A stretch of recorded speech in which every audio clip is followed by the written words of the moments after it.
కేరళలోని ప్రసిద్ధ పుణ్యక్షేత్రమైన శబరిమల అయ్యప్ప స్వామి ఆలయ ద్వారాలు ఇవాళ తెరుచుకోబోతున్నాయి.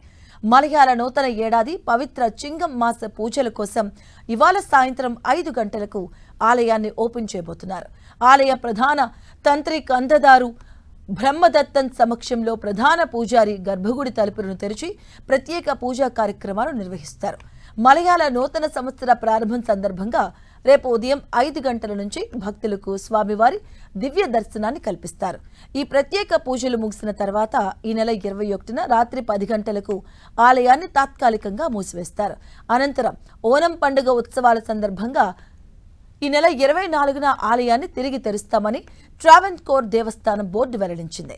యాత్రకు వచ్చే భక్తులకు ఎలాంటి ఇబ్బందులు కలగకుండా ట్రావెన్కోర్ దేవస్థానం బోర్డు, కేరళ ఆర్టీసీ విస్తృతంగా ఏర్పాట్లు చేశాయి. పంబ బేస్ క్యాంపుకు చేరుకోవడానికి నిలక్కల్ నుంచి 24 గంటల పాటు ఆర్టీసీ షటిల్ బస్సు సేవలు అందుబాటులో ఉంచారు. భక్తులు ముందస్తుగా శబరిమల ఆన్లైన్ పోర్టల్ ద్వారా వర్చువల్ క్యూ స్లాట్లను బుక్ చేసుకోవాలంటూ అధికారులు సూచించారు.